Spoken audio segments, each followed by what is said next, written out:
Well, hey guys, welcome back to the channel. Thank you all so much for tuning in. You probably notice I look a little bit different. These are not earmuffs. I was not outside, although I technically was earlier. But it's too damn warm in Illinois to have cold air. This is actually just a Beats headphones, not sponsored. I just wanted to have these on so I could hear myself talk, make sure there was no audio playing in the background. And also I'm wearing a Blackhawks sweatshirt. And you guys might not know this, but I'm really big on hockey. I am from Chicago, but I am not a Blackhawks fan. I'm a Calgary fan. And although we're back on a winning streak, it's a pretty rough year. But then again, if you watch hockey, San Jose Sharks have been having a really rough time. Got their first win last night after starting, I think it was like 0-11 to start the season. But anyway, let me know down in the comments below what your favorite NHL hockey team is, and if you like hockey. Would love to hear it, and we can get some NHL chatter going on in the comments. But we're not here to talk about hockey, at least in the video. We're here to talk about the winter weather, which, I mean, that should be surprising to a lot of you. And actually, I am taking these off. It bothers me. We have some winter weather to talk about, ladies and gentlemen. And, you know, to start the season, I think when we talk about El Nino and La Nina, particularly going into an El Nino season, we don't really think about, you know, winter weather, right? We're mostly thinking, okay, it's going to be above average temperature. It's going to be mainly dry for most of the winter for a lot of us. I'm not getting snow. But that's not the case. I mean, this is such a wonderful example of areas that you might not think would be getting snow this early because of El Nino, but we have a weather pattern in place that supports it. So even though we have El Nino in full-fledged right now, that's not to say that we can't have variability in a weather pattern. I know that can be frustrating to a lot of you that just want to, you know, shake me and go, come on, why can't you just give me a straight answer? But that really is the honest-to-God truth. I mean, we use El Nino as a reference frame to determine what the overall jet pattern could resemble. If we're talking about El Nino, remember, as we've discussed in previous videos, it sort of fits this arrow, this jet stream pattern, to where our Pacific jet is stronger than our polar jet. In the case, though, of what we're seeing right now, if we take a look at our 500 millibar jet, we actually see that that's not the case. It might be hard to tell, but we have two jet streams going on. Our first one is out of the northwest, and this is our polar jet. And then we have another one coming out of the southwest off the coast of Baja California, and this is our Pacific jet. These two jets are actually meeting right in the middle of where would be essentially Minnesota and Iowa, and strengthening the wind field once they converge. This is what we call in meteorology a split flow. Keep in mind, remember, 500 millibars is the mid-level jet. Your little flags here, that's what we call wind barbs. So our wind barbs, you notice that overall are not as strong in the Pacific Northwest. Neither are they as strong in the Southwest. Where the wind field really begins to maximize is in this corridor. That's where our polar jet and our Pacific jet are meeting to create really strong winds aloft in what we call in meteorology a jet maxima. And jet maxima just means a corridor of really strong winds aloft. This type of synoptic forcing is what's going to subsequently lead to the development of a warm front that's currently positioned over here in Detroit, back towards Toledo, and even portions of Erie, Pennsylvania. If I were to draw it out for you, our warm front sort of looks just like that. And this warm front is really going to be the catalyst for some winter weather precipitation across much of upstate New York, New Hampshire, and Vermont as we get into Thursday morning as our temperatures decrease and the warm front brings some warm air just above the surface to produce some freezing rain, sleet, and even some snow in the far reaches of New England. So, we're going to be talking mostly about the upcoming winter threat, which begins tomorrow morning, very bright and early, around 3 to 6 a.m. Eastern. For you folks, as I said, in upstate New York, getting back towards Vermont, New Hampshire, and Maine. We're going to be really diving deep into what we can expect as far as precipitation totals are concerned. How much freezing rain are we talking about? How much sleet are we talking about? How much snow are we talking about? And quite frankly, how much of that is really going to accumulate? We're going to get into all of that and break it down during today's video. And if you do enjoy the video today, be sure to like and subscribe, share with family and friends, and don't forget, comment down below what your favorite NHL hockey team is. I would love to hear it. Give me some hockey takes. With that being said, let's get right into the video. We kick things off by showing you the latest jet stream. Let's transition over to our radar mosaic. And as you can see, if I actually take off this 500 millibar overlay here, there we go, you notice that we have quite a bit of shower activity crossing through the eastern Great Lakes, getting back towards Erie, PA. As I mentioned, Cleveland, you guys have now seen that warm front pass through. And you notice this pretty broad precipitation shield. Let's actually zoom in a little bit closer and see what's going on here. So really nice precipitation sort of area or perimeter, if you will, within this region. And again, believe it or not, this is actually a warm front that's passing through. And we can prove that based on some of our station plots and some of the observations we're seeing early this afternoon. If you notice, we're not seeing winds directly out of the south. If we were looking towards portions of, say, northwestern Indiana and back towards Toledo, we actually have winds coming out of the east. So you might be thinking, well, Brendan, why? I mean, I would think that with a warm front, your winds are out of the south, and then once you go north of the warm front, your winds are more towards like the northeast. Well, that's the case if we had a warm front that was more west to east propagated, but this is not a west to east oriented warm front.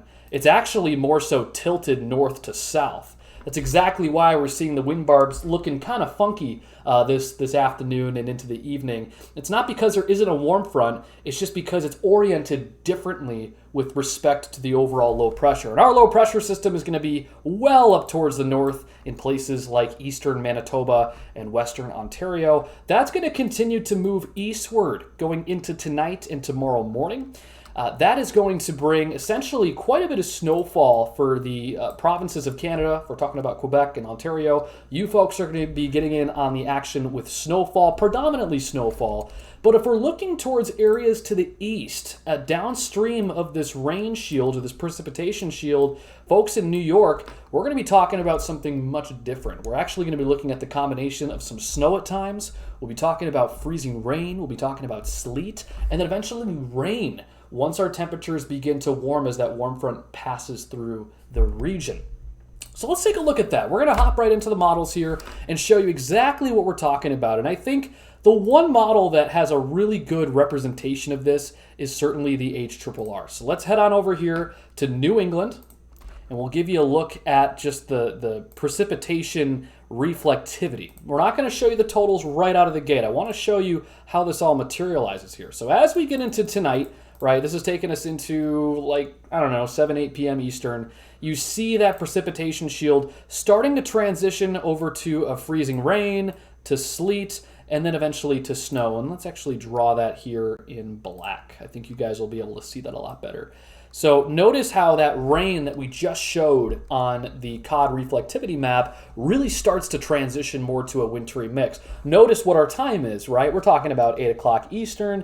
Our temperatures are going to cool as we lose diurnal heating during the day. And so we would expect to see that transition or that switch over to a wintry precip mix by the time we get to this evening. And as we continue into the overnight hours, you start to see that snow shield really begin to ramp up and develop. A lot of this has to do with the synoptic forcing aloft, which I am going to show. I sort of skipped that part because I wanted to show you this map first. But what you're going to find is the area that we're seeing, the snowfall, the sleet, the freezing rain, and even some heavy precipitation is the same area that features that coupled jet feature we talked about. Really strong winds aloft, but also there's a low-level jet component. We have southwesterly winds in the low levels that are essentially advecting moist air into this system, right? So you have cold air towards the north, you have warm and moist air advection at the south. Meanwhile, you have really strong westerly flow moving over top of upstate New York and central New York, eventually getting into New England. The combination of those features is going to cause a lot of forcing and actually help to strengthen our warm front in these areas. We've already mentioned it probably a billion times during this video, folks. Upstate New York, central New York, and points east are going to be seeing the greatest potential for some wintry accumulations. And you can thank a lot of this large-scale forcing that we have with this system. It's going to really help to have this warm front strengthen and undergo frontogenesis as it moves through New York. By the time we even get to late, actually I would say early Thursday morning, we're talking about, say, 3, 4 a.m. For folks. So if you're working the graveyard shift and you're in this area, New York and Vermont, New Hampshire, and you got to get up early to go to work, you want to be mindful that conditions might be pretty slick, right? We know how the snow removal stuff goes, as far as municipalities. The main roads get done first, and then the side roads will usually get done second. So if you're on any side roads or if you're on any country roads, you want to proceed with caution. Make sure that you're keeping an eye on the forecast going into tomorrow morning, because I'm certainly concerned about you guys for any precipitation that does fall to accumulate on some of those colder surfaces. As we go beyond early tomorrow morning and into, by the time I guess a lot of you guys are waking up, we start to see that warm front begin to progress northeastward to where folks in northern New York and upstate New York that saw snow to start are then going to be met with some freezing rain and sleet mixture. And that's going to stick around for at least a couple hours as we get into at least the 12Z time frame. And that would be around, say, 8 a.m. Eastern. And then eventually, as we get towards the afternoon, temperatures are expected to warm above freezing to where we'll have some sleet kind of lingering around in the colder areas. But for the most part, the rest of New York and points south will be dealing with some scattered showers, maybe even a couple of rumbles of thunder with some of the heavier cells. Let's revert back to something that I want to show you, and this is kind of what I skipped over, what I was referring to, and that is the mid-level jet, and it's also the low-level jet, just to really drive home the point here about what types of features we're looking at. So we're going to actually zoom out here, and I'm going to go to, if I can, North America, or the continental United States, that works too. So listen, here is our split flow, guys. If you didn't see it quite well on the COD map, I totally understand. But this really illustrates it well. Here is our shortwave trough. Our low pressure is just downstream of that area. And we have two jet flows here. The first one being our Pacific jet coming out of the southwest. Our second one coming out of the poles. And notice that the point at which they converge is the stronger of the wind field. Notice that we have winds in excess of even 100 knots in portions of the eastern Great Lakes getting into early tomorrow morning. If we back this up a little bit, though, you'll notice that as we go forward in time, much of that jet flow, the nose of that jet, is what we want to be concerned about, because that's the greatest area of forcing. I also mentioned a term at the beginning of the video. I mentioned jet maxima. This is a wonderful example of a jet max. Jet max just means more of a regional corridor of really strong winds aloft. I don't want to say localized because we still are talking about a 200 to 300 mile corridor with that circle. Still, though, it's more of a smaller area that contains strong winds aloft. And if you're on the nose of that, which is pretty much the areas we've been talking about all video, upstate New York, Vermont, and the rest of New England, that's going to be really the greatest area of forcing.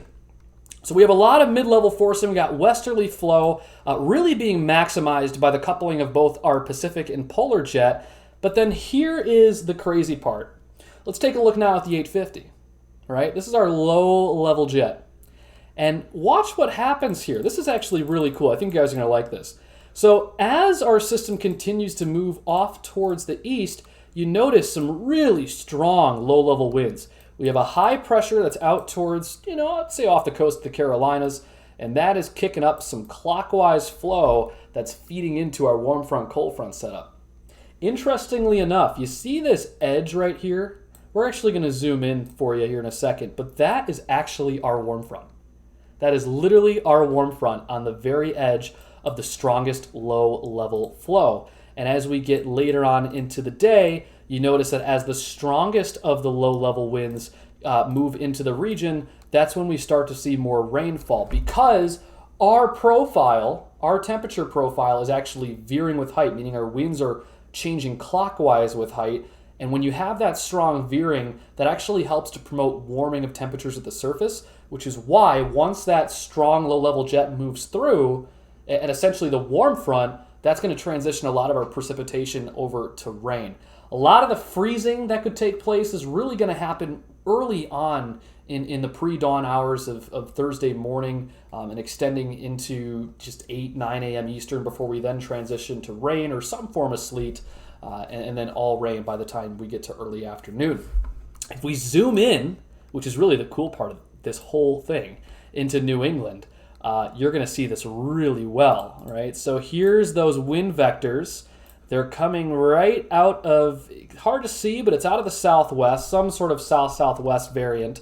and that's moving into the region. This demarcation between our strong low-level winds is essentially our north to south oriented warm front. And as that continues to push through, we would then expect to see that snow, freezing rain, and eventually sleet to move into portions of northern New Hampshire and then eventually Maine by the time we get towards the afternoon hours, mainly seeing snow, no pun intended, for the northern portions of Maine. For the rest of the area, by the time we get into 17Z, which again is early afternoon, we're really talking about mostly rain in a large swath of this area. Any precipitation that does fall, any wintry mix to the north of this circle, would eventually be washed out by rain. And we are going to see some rather warmer temperatures before that cold front eventually moves through by the time we get to later in the week. Let's let's conclude. We did kick off the video like 10 minutes ago. Let's actually conclude by looking at some of the wintry totals, or the precipitation totals here. And we'll start first with our snow totals, and we'll take a look at Kuchera and see what we have here.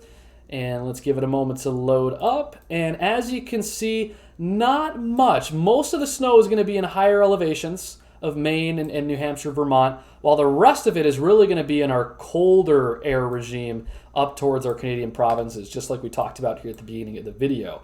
Really, the main concern is going to be the chance for some sleet and freezing rain. Look at that, guys. Nam Nest is showing a few tenths of an inch of sleet, and that's not all. We also have freezing rain to be concerned about, and we're talking about a few tenths of an inch in upstate New York and close to a tenth of an inch up towards Vermont, New Hampshire, and eventually getting into central Maine.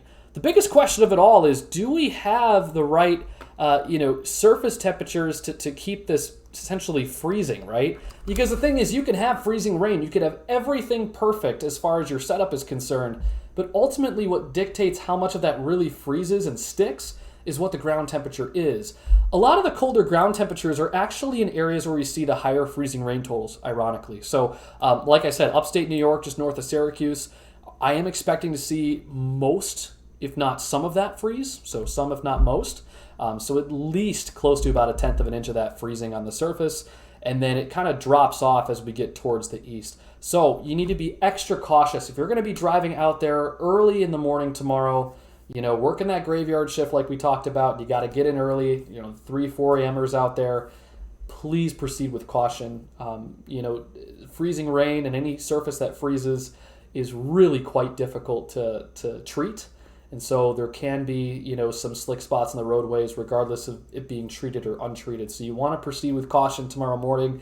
I'm especially concerned about folks that have those colder surface temperatures to support the freezing rain accumulation. And that is going to be upstate New York and even some portions of Vermont, New Hampshire at some of those higher elevations. Well, hey guys, thank you so much for tuning in. I hope you did enjoy the video. Be sure again to like and subscribe, share with family and friends, and we will see you on the next weather video. Take care.